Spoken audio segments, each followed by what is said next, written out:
2024년 10월 9일 영상 시작하도록 하겠습니다. 오늘은 야구선수 황재균과 지연 간의 이혼에 대한 이야기로 자신에게 솔직하라는 부제목으로 이야기를 풀어가 보도록 하겠습니다. 이 둘 사이에 결혼이 여러 가지로 떠들썩했던 건 사실입니다. 나 혼자 산다에도 나오고 이것저것 결혼하기 전에 연애 그리고 결혼 발표가 됐을 때도 여러 가지 이야기가 있었죠. 근데 그 중에 제가 하나 기억나는 거는 지연은 요리나 가사를 못해요. 이게 그때 아이유랑 찍었던 그 어떤 예능인지 제가 정확하게 기억은 안 나지만은 거기서 명확하게 밝혀졌어요. 요리가 꽝이다. 근데 여기에 대해서 황재균은 나는 혼자서 잘한다. 상관없다. 그러니까 지가 하고 싶은 거 다 하면 좋겠다. 이렇게 얘기하면서 이제 결혼이 이니시에이션이 됐죠. 그런데 여러분 세상에 이제 앞으로 여러분도 이제 결혼을 하실 거고 또 연애를 하시든 결혼을 하시든 간에 이런 부분을 좀 잘 생각을 해보셔야 될 것 같습니다. 제 과거 경험에도 비추어 봤을 때 이 부분 되게 중요한 부분이거든요. 이 얘기를 봤을 때 제가 이제 이미 벌어진 일에 대해서 제가 과거에 이런 얘기를 했다라는 게 의미는 없지만 그때 무슨 생각을 했었냐면 저게 과연 괜찮을까? 왜냐면은요 야구 선수죠. 특히 운동 선수는요 반드시 내조가 필요합니다. 내조가 필요한 여러 가지 직업들이 있는데 좀 내조가 덜 필요한 직업도 있을 거고 그런데 야구 선수는 반드시 내조가 필요해요. 예를 들면은 추신수, 박찬호 이런 분들 보세요. 다 일반인이랑 결혼했잖아요. 일반인 아니라고 하실 분들도 분명히 있긴 할 텐데 어쨌든 간에 연예인이 아니란 말이에요. 그냥 방송에 어쩌다 한두 번 나오는 거는 연예인이 아닙니다. 이거는 근데 지연은 아이돌이잖아요. 애당초에 이 사람이 내조니 뭐니 이런 걸 할 수 있을 리가 없다고요. 근데 운동선수가 반드시 내조가 필요한 사람이 내가 혼자 잘할 테니까 상관없다라고 말하는 거는요 이거는 크게 신뢰성이 없는 얘기에 해당합니다. 사람은요 각각 다 개인 개성이 있다고 하지만은 그럼에도 불구하고 일반적인 틀에서 절대 못 벗어나요. 왜냐면 이거는 본능에 대한 거거든요. 운동선수라는 직업이 하루 이틀에 생긴 게 아니잖아요. 이거는 이 운동선수가 스타가 되거나 몸값이 대단한 선수가 되기까지 필요한 것들이라고 한다면은 그 영양 그리고 휴식 이런 것들이 굉장히 중요하단 말이죠. 플러스 이제 트레이닝이죠. 이런 게 없이 되기는 어렵습니다. 그런데 이 사람이 결혼을 해가지고 자기 인생에 누군가가 들어왔어요. 그러니까 1인분이 더 생기는 시점에서 내가 혼자 알아서 잘 한다 정확히 얘기하면은 내가 한 명을 더 책임지면서 혼자서 이걸 알아서 잘 한다기 때문에 되게 어려워진단 말입니다. 특히 스트레스 관리 같은 것도 이제 결혼을 하게 되면 상대방과 함께 살아간다는 점에 있어서 정말로 혼자 살 때랑은 좀 다르죠. 그런 입장에서 누군가의 서포트 있다면은 그게 어느 정도 괜찮을 텐데 그 서포트는 보통은 아내에게서 나와야 됩니다. 왜냐? 사랑을 기반으로 결혼을 했다고 한다면은 아내와의 관계가 좋아야지. 일단 여러분 잘 생각해 보세요. 여자친구랑 관계가 안 좋을 때 여러분 마음이 정말로 편한지. 근데 그게 와이프가 된다면은 더 다른 얘기가 됩니다. 처음부터 나는 혼자서 잘하니까 괜찮다는 성급한 판단이 아니었나 하는 그런 생각이 듭니다. 그리고 반대도 마찬가지입니다. 지연은 아이돌이죠. 아이돌이자 연예인입니다. 주로 대중의 사랑을 받고 커리어를 쌓아가는 직업이란 말이에요. 누군가의 서포터가 될 수 있는 그런 사람이 애당초에 아닌 거예요. 이 사람도 누군가가 굉장히 떠받들어주는 사람이어야 됩니다. 조합이 그래서 정말 안 좋은 거죠. 야구 선수도 누군가의 서포트가 필요한 사람이고 연예인도 누군가의 서포트가 필요한 사람이에요. 지연은 지금 이제 엄청나게 액티브하게 활동하는 게 아니더라도 그렇게 살아온 사람이기 때문에 그게 갑자기 바뀌지 않아요. 그래서 자세히 보시면은 그 내조가 필요한 직업들이 있어요. 연예인 부부들 중에 잘 사는 부부들이 있다고 하잖아요. 근데 정말 드문 케이스고요. 연예인들이 왜 연예인보다 일반인들이랑 결혼하는지를 잘 생각해 보셔야 됩니다. 이 주변에 퍼져 있는 환경을 무시할 수 없다는 얘기죠. 그리고 일반적으로 인간의 본능은 절대로 단기간에 바뀌지 않기 때문에 어떤 형태나 시스템 그리고 사람의 성향이라는 게 이미 오랜 시간에 걸쳐 생긴 거라면은 그거를 바꾸는 거는 정말 어렵습니다. 지연도 결혼한 목적이 정말로 이 사람을 사랑해서였겠지만은 그것보다는 아무래도 재산을 보고했을 가능성이 높거든요. 여기서 이혼을 1년인가 2년인가 만에 이렇게 하게 되면은 문제가 황재균이 그 전에 쌓아놨던 재산에 대해서는 이건 분할 신청이 안 됩니다. 황재균 연봉이나 잘 해봤자 분할 대상이 될 것이고 혹시나 그 부동산으로 이제 수익이 어떤 식으로 만들어졌다면은 그게 조금은 될 수 있겠지만은 그 전에 있던 시그니엘이나 황재균 씨가 가지고 있던 전체적인 자산은 결혼 이전에 형성된 거는요 전혀 분할의 대상에 들어가지 않습니다. 다행히 두 분 사이에 자녀가 없기 때문에 양육권 문제는 없겠죠. 이렇게 생각을 해보시면 됩니다. 여러분 앞으로 연애를 하던 결혼을 하던요 내가 아무리 상대방이 좋아도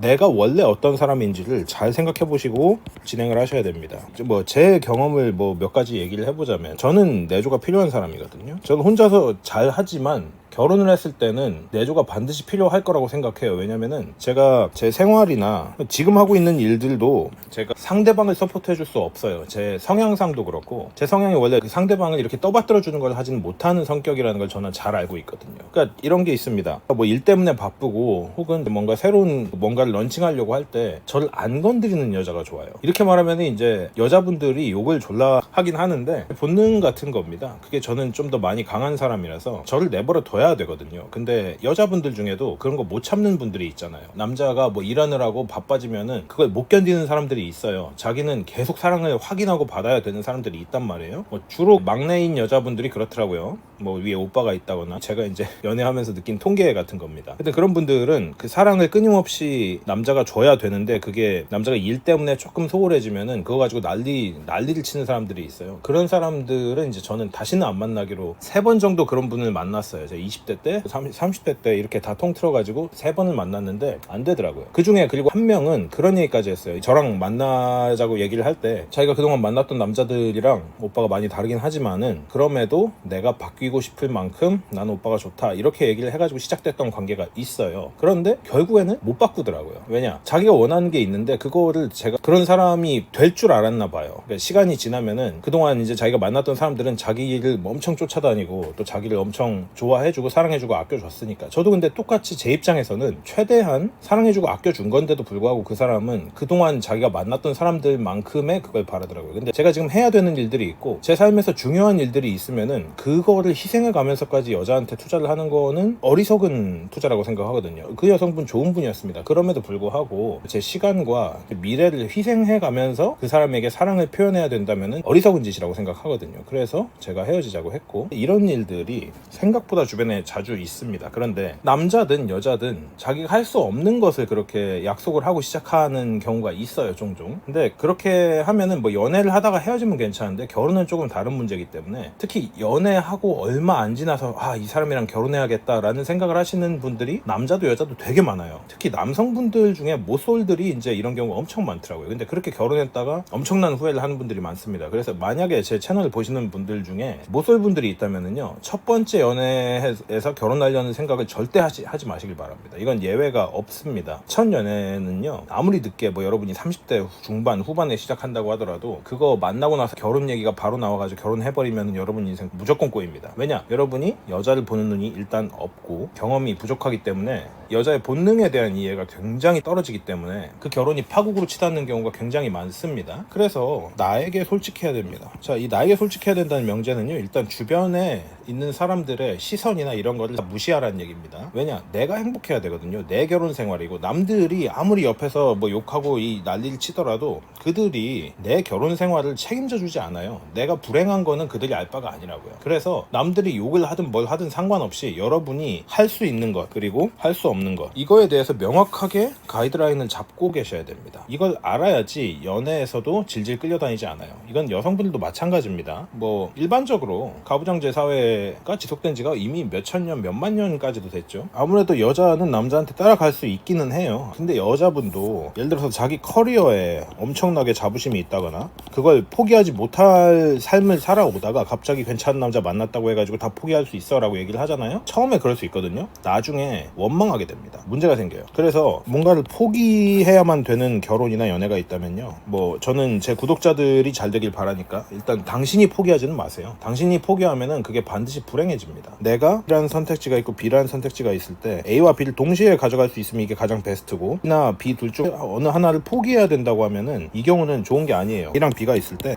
어느 한쪽으로 무게가 더 실리면서 B를 완전히 놓지 않는 거예요. 이게 돼야지. 어느 하나를 완전히 갈아버리게 된다면은, 그러니까 여기에 직업적 특성이 들어가는 거예요. 제가 예전에 굉장히 사회적 지위가 높고 학력이 높은 분, 그리고 굉장히 똑똑하고 연봉이 몇억 되는 이런 분에게 대시를 한 오랫동안 받았던 적이 있습니다. 근데 이분이 그때는 이제 저한테 너무 꽂혀 있었기 때문에 앞뒤 안 가리고 받으셨던 것 같아요. 근데 제가 거절을 하게 됐던 이유는 저는 이분이 저보다 사회적 지위도 높았고 뭐 학력도 사실은 대단했기 때문에 이분이 그 미국에서 소위 이름만 대면 아는 학교에서 뭘 하셨거든요. 그래서 그걸 통해서 이제 본인 커리어나 이렇게 장기적인 꿈이 있으신 분이고 뭐 자기가 가지고 있는 비전이나 이런 계획들이 있는 사람인데, 저는 여자가 그런 거를 추구하는 것보다는 저를 서포트하고 저를 내조하면서 제가 가지고 있는 그 꿈을 완벽하게 이루어가는데 내조를 하길 바라거든요. 물론 그분이 그러면서 꿈을 추구한다면 좋겠지만은 저는 비상 상황이 왔을 때는 무조건 남자가 경제활동을 전담하고 여자가 내조를 전담해야 된다, 육아와 가사를 전담해야 된다라고 생각하는 사람입니다. 뭐 싫어하시는 분도 있겠지만 어쩔 수 없어요. 그게 제 신념이고 가치관이니까 싫으면은 이 영상을 안 봐주시면 되겠습니다. 뭐 어쨌든 간에 뭐 대화는 정말 잘 통했습니다. 지금까지 만났던 모든 여자들 중에서 정말 대화가 정말 잘 통하고 삶이 좀 많이 난이도가 내려가긴 하겠구나라고 생각을 하긴 했어요. 이분이 가지고 있는 능력이나 이런 게 워낙 뛰어나니까. 그러니까 제 비즈니스도 이분의 조언이 굉장히 많은 도움이 됐거든요. 이분은 오랫동안 저를 많이 좋아하셨고 또 이제 지금은 어느 형태로 결론이 지어지긴 했지만 지금도 좋은 친구입니다. 그런데 그 얘기를 했었어요. 저는 이럴 수 없다. 그러니까 이분은 괜찮다고 자기 내조할 수 있다고 했었는데 절대 그럴 수 있는 사람이 아니라는 걸 저는 명확하게 알고 있었거든요. 왜냐면은 이분이 이 자리에 오르기까지 얼마나 고통스럽게 이 길을 걸어왔는지를 제가 너무나 잘 알고 있기 때문에, 그리고 그 자리에 아무나 갈 수 있는 게 아니고 실제로 이분이 가지고 있는 이런 가치관들은 남자를 내조할 수 있는 그런 가치관이 아니었어요. 그냥 제가 좋아가지고 저한테 그렇게 얘기를 하고 그 당시에는 그런 마음이 진심이었을지 모르지만 장기적으로 봤을 때 절대로 사람이 그동안 30년 넘게 살아온 그 관성이라는 게 절대 그렇게 쉽게 없어지지 않는단 말이에요. 그래서 제가 항상 말씀드리는 게 20대 30대를 허투루 보내면 안 된다는 겁니다. 그게 관성이 됩니다. 뭔가에 도전하고 계속 뭔가를 이루고 성취하고 쌓아가면서 또 새로운 세상에 발을 들이면서 살아온 사람은 계속 그렇게 살 수 있는데, 허비하면서 살아온 사람은요 그